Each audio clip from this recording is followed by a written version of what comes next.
Can I just check, are you seeing this, the presenter's version of the slides, or are you seeing the full screen version of the slide? I can see the presenter's The screen at the present. moment. Okay. Oh, well, let me see if I can switch that. This is something I think my computer's upgraded itself. So let me just stop share display settings. Oh. And that one, is that going to be any better? Is that better? Yeah, we can just see the Okay. screen now. Good. Good, right. So, well, thank you very much for joining, everybody. As Callum has said, I'm a financial advisor. I work as part of St James's Place. It's a job I've been doing for a little while now. I've also been a client of theirs for about 20 years. And I started when I was quite young with a financial advisor. And I have to say, it set me up really well for future life. And when I was invited to sort of get involved with the Eugenie community, I thought, it was something I was really keen to do, because I think getting a good financial sort of understanding early on in your careers, when you're just at the start of your sort of earning journey, is so important. So the plan today is to just tell you a little bit about some of the things I'll be looking at. I haven't got loads of time, so I'm going to focus on some key areas. And obviously I can't personalize it to each of you, but hopefully it's enough that you've got to go away with. So what is financial planning? Well, it's a few things. Broken down, it looks like a few things, budgeting, investing well, not paying too much tax, and then protecting those that you care about. So it's essentially growing, protecting, and then managing that wealth along the way, in broad terms. But that's not really sort of where you start. Where you start looks more like this. And I think, where we are right now in life, stuck at home, it's really sort of throwing into sharp relief what's important to us and what we might, want our futures to look like, whether that's as a society or individually. So when I talk to clients, we are looking very much at a life plan before we start talking about their finances, because what's important to them to achieve is how you shape the plan. So it might be a good exercise for you to do, to really think about what you know about your future. Now, some people's futures genuinely do look something like this. Others, they've got one thing, they know that they want to buy property in the next couple of years, and that's about it. There is no sort of right or wrong. You don't have to have every stage and every area filled out. You know what matters to you. And really, the reason you start here is, if you think about it, financial planning, it's like a journey. You need to know where you're aiming for before you set off. There's no single route to getting there, but there is probably one destination. So you don't sort of leave your house and sort of see where the road takes you, because you could end up in, Bognor Regis or Aberdeen. You say, right, I am setting off for Aberdeen today, and I am going to take this route or that route. So that's the journey part of it. Behind that, it's not, that there is a framework, and this is a way I like to look at it. I think quite a lot of us are familiar with something like Maslow's hierarchy of needs, and this kind of uses that same idea of sort of working from a base and then traveling up. There's a link there to show where I got this one from. And I'm going to just talk through sort of using this, because it's a sort of a general framework rather than specific to each of you. Now, at the bottom are the basic necessities. And I am going to touch on those just because it's worth just reminding you what that foundation is, because it is so important to sort of successful sort of longer term financial planning. And that's that basic level down there. It's really simple in principle. Make sure that your outgoings are less than your income, and put money away for rainy days. Add anything that you're going to need in the short term. Just have it accessible in a cash bank account somewhere that you can get to it. And if that doesn't work, please don't put your head in the sand about it. I don't want to spend a long time on this, but for some people, this is much easier said than done. Right now, some of you may not have much of an income coming in. others you may be in the opposite position where you've got more coming in than usual because you're more sort of disposable because you haven't got as many costs. So everyone's situation will be different. Ending up in difficulties is not anyone's fault. It can just happen for very good reasons, but don't ignore it. One thing I love about now, and you will probably be all using these more than me, but there is real ability to get transparency on your finances. And the first thing to know is, you know, where you are, because that thing about financial well-being, about having confidence in where you are, you know, is to know that you're okay. So these are just some tools. I've no connection with any of them. There's obviously loads more available. I suspect a few of you will be using something like Monzo. Put Yolt and Money Dashboard, just bring together your finances in one place so you can sort of see what's going on. Some people still use a spreadsheet. That's fine too, but anything that gives you a view on where you are, because ultimately if you want to start sort of climbing that mountain, you need to know what you're setting off with. The second side of it, before I sort of move into sort of the other areas, is to know your credit score, because essentially this is about how the outside world is judging your financial situation and looking at you. So you are not an individual, or sort of a rounded individual to them. You are essentially a number. And when you see, you know, a loan interest rate or something like that, only half the people that apply for it will get that rate. The rest of the people are being judged on their behaviours that are being seen sort of on a fairly sort of two-dimensional level. So there's a few credit agencies, 4 in the UK at the moment. Most people have heard of Experian, and there's a few ways to check your credit score. I've listed a few of them at the bottom here. I quite like Check My File, which does have a charge, but you can do a 30-day sort of trial, and it looks across all credit agencies and it gives you your credit history, which is sort of all the things that are building up your credit score, which is a number. A few things that I think are worth pointing out specifically for you in your situation right now. You may be sharing a flat or a home with other people. There's 2 things. Make sure that everybody at your address is being responsible, because part of the credit score is made up by looking at your address data. So make sure that everyone is doing that. So if anybody else in your household is struggling, you might want to talk to them.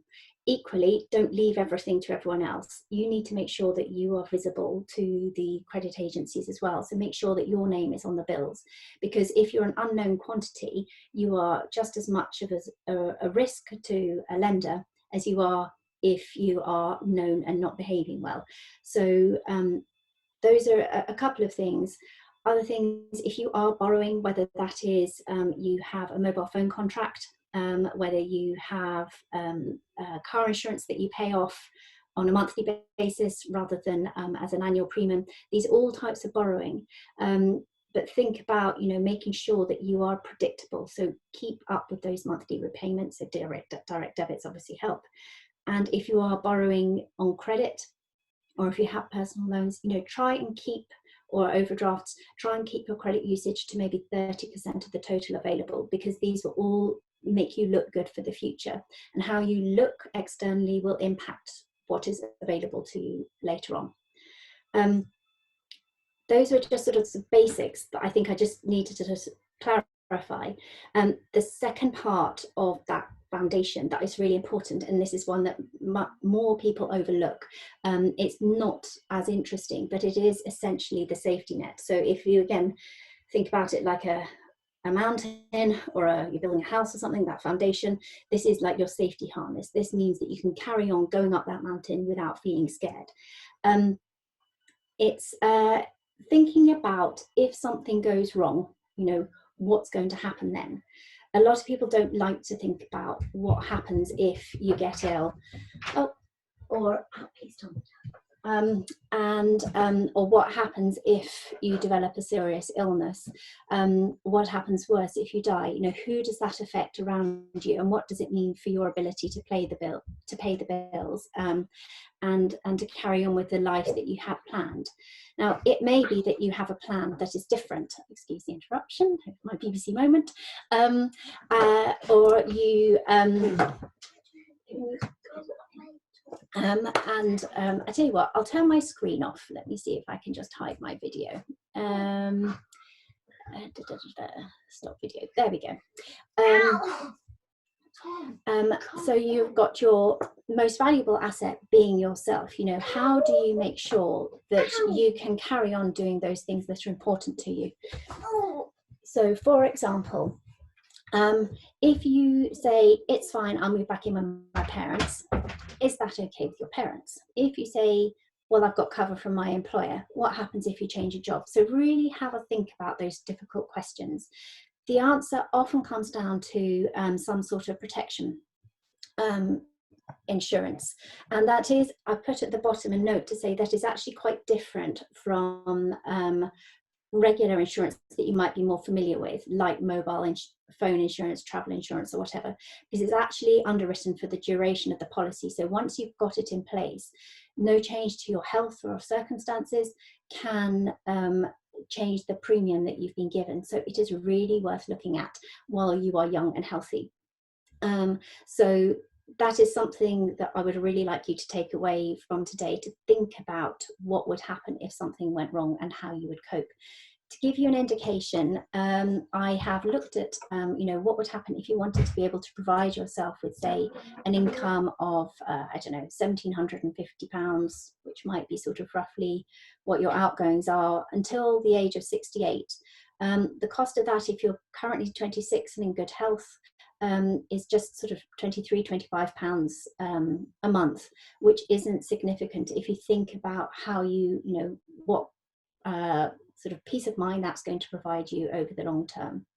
So that is one area, to sort of that financial foundation, that I would really sort of take quite seriously.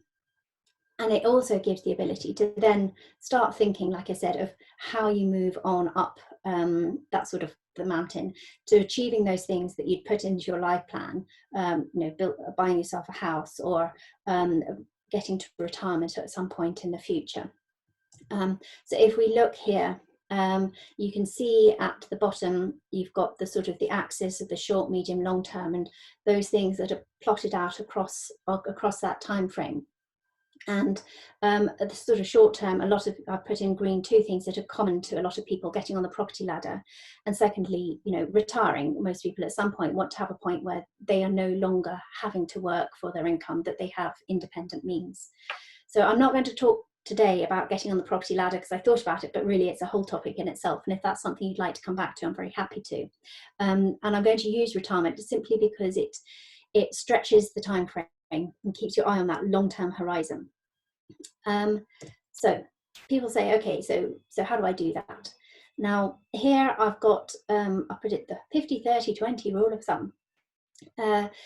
Really it's a version of the 80-20 rule, which works in a lot of contexts. Again, it will be personal to every individual, but if you think about your income and your outgoings, if you could be putting aside 20% of what you have coming in to your future needs, that would be a really good way of sort of setting yourself on that journey. I put this image because I don't know if you know Aesop's fables, but the story of the ant and the grasshopper, where the ant is collecting the grain for the winter and the grasshopper just sits there having a fun time and singing away until the winter comes and he's got nothing. So for some people that resonates. The sort of more positive look is a survey that was done last year, which showed that actually if you save an additional 10% of your monthly income, it has a bigger impact on your happiness than being either happily married, or the same impact as being in good health. And we all know right now just how much value good health has. So that's just a rough guide, but like I say, your circumstances will vary, person to person, but equally each person's circumstances will vary over time. And again, that's part of where a financial advisor would sort of work with you, but you can equally sort of think about that for yourself. Now this one, just very briefly, the reason I put this one in here, I've put that access in here, short, medium, long term, and I put savings and investing. You have a long term ahead of you, like I say, in the sort of phase when you're earning. Savings here, you've got a few things.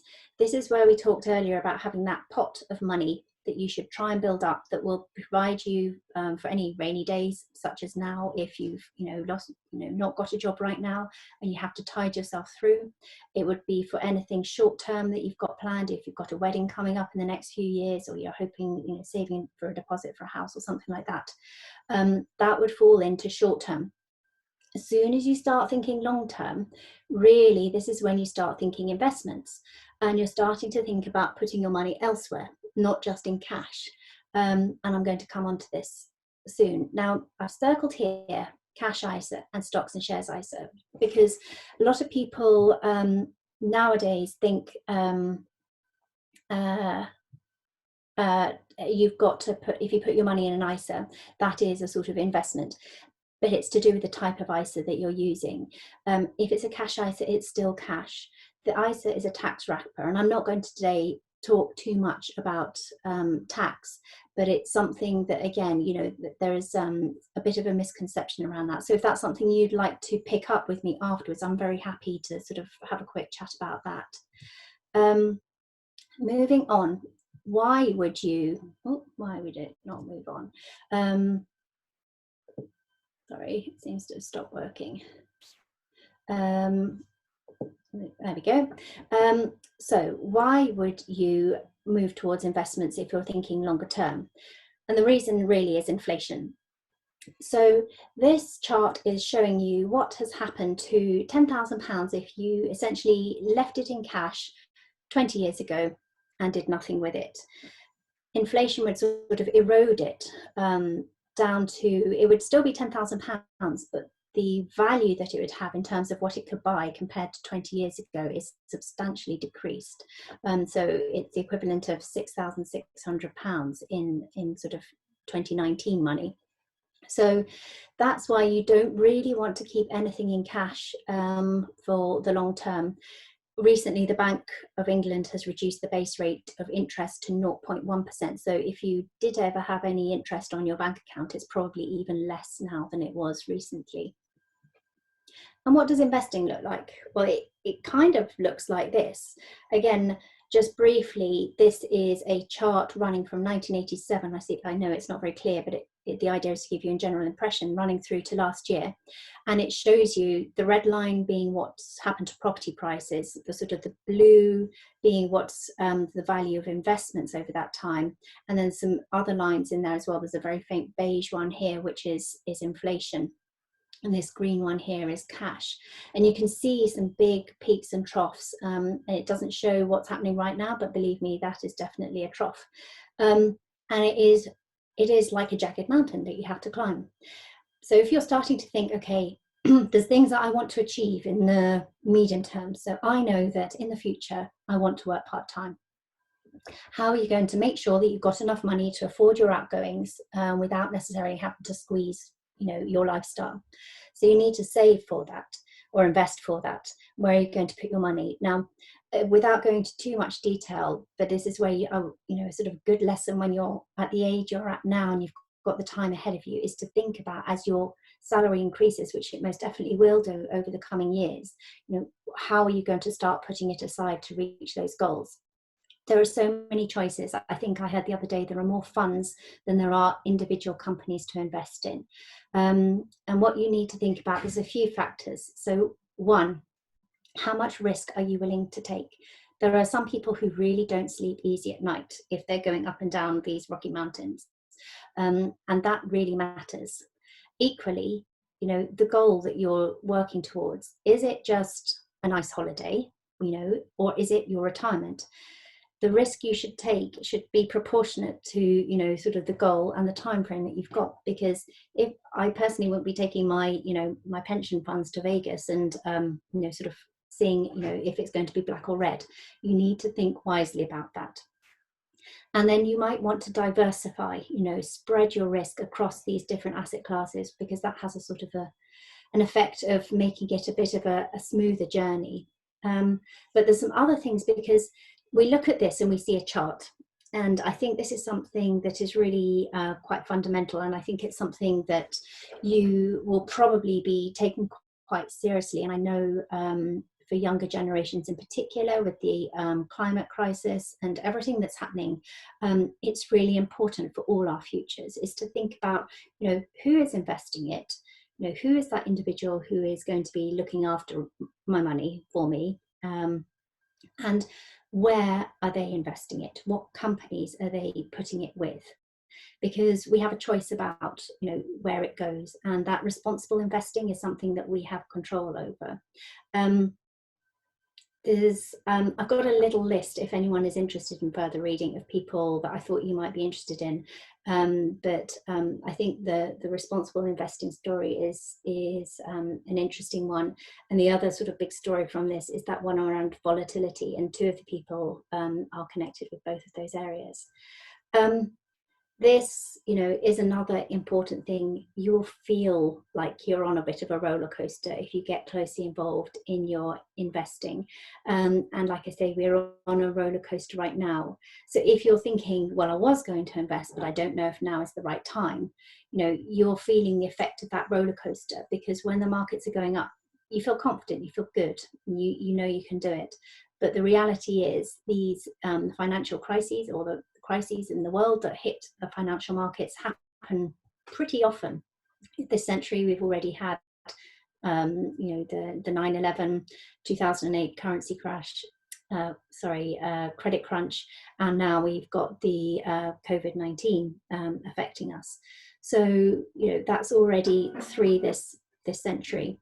So you need to look at that. There's a really interesting person called Carl Richards who writes on behavioral investing. And I think it's really important, if you are going to be doing this, that you keep your eyes on your long-term plans and where you're hoping to get to in the long term, and don't get too caught up in what is happening in the short term.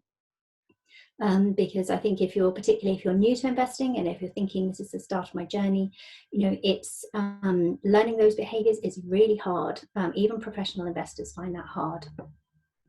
And I wanted to move on to talk about pensions for two reasons. One, because like I say, it is that really long-term view of your future. But secondly, because I think it's something that's really important for you. These are projections from the Office for National Statistics on what your lifespan might be if you're a 25-year-old now. A woman likely to live to 89 and a man to 86, but you both have a pretty good chance, 1 in 10, of reaching nearly 100. And a lot of people tell me, oh, I plan to retire at 60. Well, that means that you may well be funding a 40-year retirement, or a period of time when you're not earning. So you've got to get that money together somehow. Pensions are specifically designed to help you achieve that. And one of the reasons I particularly like them is because of the tax around them. So pensions are something that people don't necessarily feel they understand very well. So please don't hesitate to get in touch if you want some assistance there.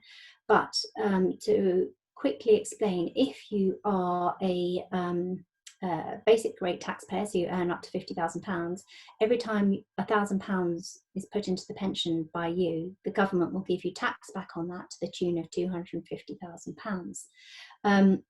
That'd be nice, wouldn't it? £250. So it really helps you build that fund quite quickly.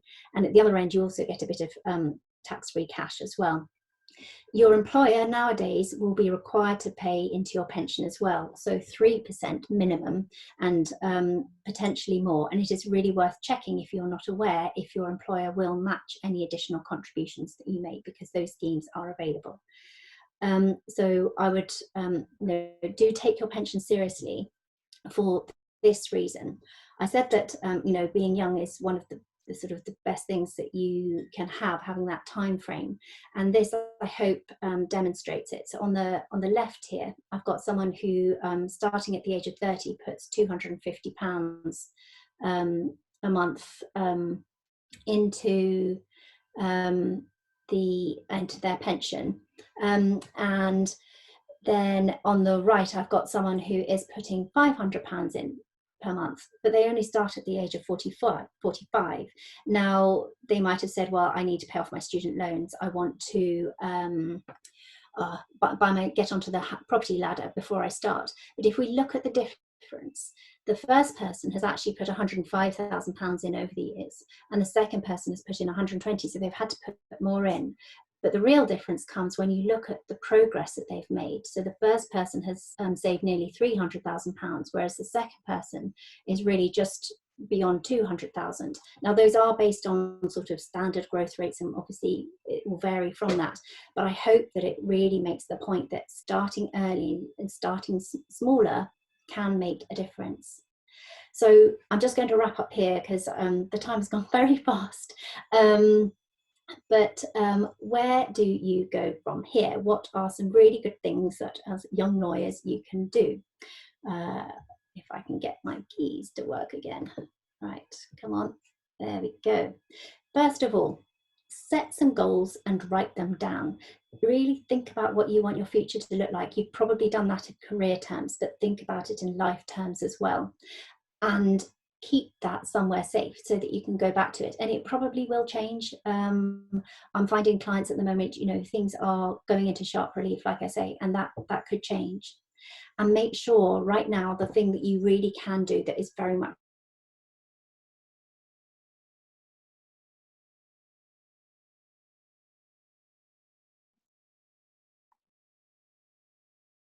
Hello? Claire, I think we might have lost your volume.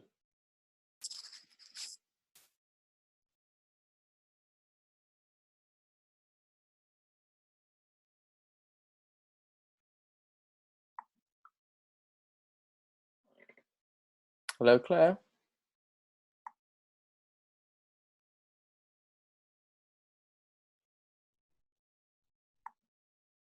Okay, so it appears we have lost Claire there. But yeah, as we come to the end, bear with me, see if we can get it back.